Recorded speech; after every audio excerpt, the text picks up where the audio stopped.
Hi friends, ഇന്ന് നമ്മൾ ചെയ്യാൻ പോകുന്നത് ഒരു സ്പെഷ്യൽ റെസിപ്പിയാണ്. മക്രോണി വെച്ചിട്ട് നമുക്ക് ചിപ്സ് ഉണ്ടാക്കാം.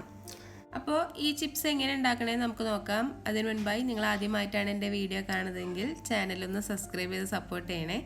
സബ്സ്ക്രൈബ് ചെയ്യുമ്പോൾ തൊട്ടടുത്ത് കാണുന്ന ബെല്ലൈക്കണും കൂടി എനേബിൾ ചെയ്ത് കഴിഞ്ഞാൽ ഞാനിടുന്ന വീഡിയോസിൻ്റെ നോട്ടിഫിക്കേഷൻ നിങ്ങൾക്ക് ലഭിക്കുന്നതായിരിക്കും. ആദ്യം നമുക്ക് മക്രോണി കുക്ക് ചെയ്തെടുക്കണം. അതിന് വേണ്ടിയിട്ട് ഞാൻ ഒരു 1.5 കപ്പ് മക്രോണി എടുത്തിട്ടുണ്ട്. ഇത് കുക്ക് ചെയ്തെടുക്കാൻ ആവശ്യത്തിനുള്ള വെള്ളം നമ്മൾ ഒരു പാത്രത്തിലേക്ക് ഒഴിച്ചിട്ട് അത് നന്നായി ചൂടാക്കി എടുക്കണം. അതിനുശേഷം അതിലേക്ക് ആവശ്യത്തിന് ഉപ്പ് ഇട്ട് കൊടുക്കണം.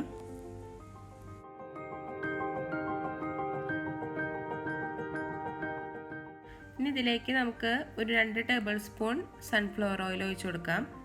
നമ്മൾ മക്രോണി പരസ്പരം ഒട്ടാണ്ടിരിക്കാൻ വേണ്ടിയിട്ടാണ് ഈ ഓയിൽ നമ്മൾ ഒഴിച്ചു കൊടുക്കുന്നത്.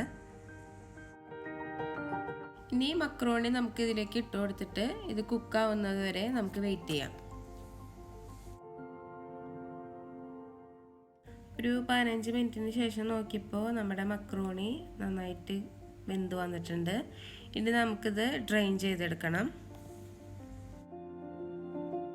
ഇതേപോലത്തെ ഒരു അരിപ്പ പോലത്തെ പാത്രത്തിലേക്ക് ഇതിട്ട് കൊടുത്തിട്ട് അതിൻ്റെ മേലെ നമുക്ക് നന്നായി പച്ചവെള്ളം കൊണ്ട് ഒന്ന് വാഷ് ചെയ്തെടുക്കണം. അത് പരസ്പരം ഒട്ടാണ്ടിരിക്കാൻ വേണ്ടിയിട്ടാണ് അങ്ങനെ ചെയ്യുന്നത്.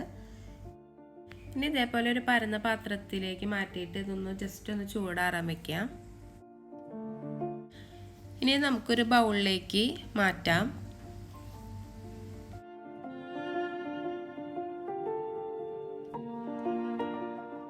ഇനി ഇതിലേക്ക് ഒരു 3 ടേബിൾ സ്പൂൺ കോൺഫ്ലവർ ഇട്ട് കൊടുക്കണം.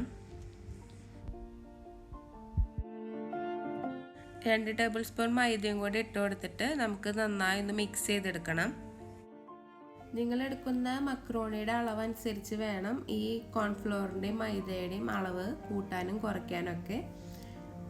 കൂടുതൽ മക്രോണി എടുക്കുമ്പോൾ അതിനനുസരിച്ചുള്ള കോൺഫ്ലവർ മൈദ നിങ്ങൾ ഇട്ട് കൊടുക്കാൻ ശ്രദ്ധിക്കണം കേട്ടോ. ഇനി മക്രോണി നമുക്ക് ഫ്രൈ ചെയ്തെടുക്കണം. അതിന് വേണ്ടിയിട്ട് ഇതേപോലെ ഒരു പാൻ വെച്ചിട്ട് അതിലേക്ക് ഞാൻ ആവശ്യത്തിന് സൺഫ്ലവർ ഓയിൽ ഒഴിച്ചു കൊടുത്തിട്ടുണ്ട്. ഇനി ഓരോരോ പീസായിട്ട് നമ്മൾ ഇതേപോലെ ഇട്ട് കൊടുക്കണം. ഒരുമിച്ച് ഇട്ട് കൊടുക്കരുത്, കാരണം അത് പരസ്പരം ഒട്ടിപ്പോവും. അപ്പോൾ ഇത്തിരി ഡിസ്റ്റൻസ് ഇട്ടിട്ട് നമ്മൾ ഇതേപോലെ ഓരോന്നാക്കിയിട്ട് നമുക്ക് ഇതിലേക്ക് ഇട്ട് കൊടുത്ത് ഫ്രൈ ചെയ്തെടുക്കണം.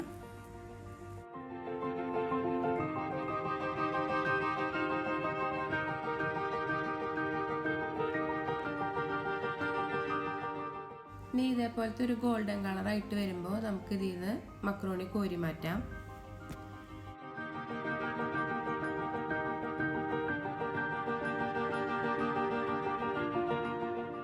ഇനി നമ്മൾ മക്രോണി ഫ്രൈ ചെയ്ത ഓയിലിൽ തന്നെ ഞാൻ കുറച്ച് വറ്റൽമുളകും കുറച്ച് കറിവേപ്പില ഇട്ട് കൊടുത്തിട്ട് ജസ്റ്റ് ഒന്ന് ഫ്രൈ ആയി വരുമ്പോൾ ഇതിൻ്റെ മുകളിലേക്ക് ഞാൻ ഇട്ട് കൊടുക്കുന്നുണ്ട്.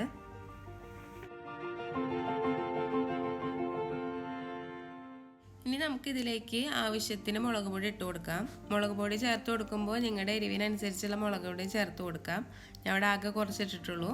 പിന്നെ കുറച്ചും കൂടി ഉപ്പ് ഇട്ട് കൊടുത്തിട്ട് നമുക്ക് നന്നായി ഒന്ന് മിക്സ് ചെയ്തെടുക്കണം. ഇപ്പോൾ നമ്മുടെ മക്രോണി ചിപ്സ് റെഡി ആയിട്ടുണ്ട്. അപ്പോൾ നമുക്ക് വീട്ടിൽ തന്നെ കുറച്ച് ചേരുവകൾ വെച്ചിട്ട് നല്ല അടിപൊളിയായിട്ടുള്ള ചിപ്സ് നമുക്ക് റെഡിയാക്കി എടുക്കാം. അപ്പോൾ ഇതെല്ലാവരും ഒന്ന് വീട്ടിലൊന്ന് ട്രൈ ചെയ്ത് നോക്കണം. പ്രത്യേകിച്ച് കുട്ടികളുടെ വീടാണെങ്കിൽ നിങ്ങൾ എന്തായാലും ഇത് കുട്ടികൾക്കൊന്ന് ഒരു പ്രാവശ്യമെങ്കിലും ഉണ്ടാക്കി കൊടുത്ത് നോക്കണം. അവർക്ക് എന്തായാലും ഇഷ്ടപ്പെടും. അപ്പോൾ ഇന്നത്തെ വീഡിയോ എല്ലാവർക്കും ഇഷ്ടപ്പെട്ടാൽ ലൈക്ക് ചെയ്യാനും ഷെയർ ചെയ്യാനും സബ്സ്ക്രൈബ് ചെയ്യാനും മറക്കരുത്.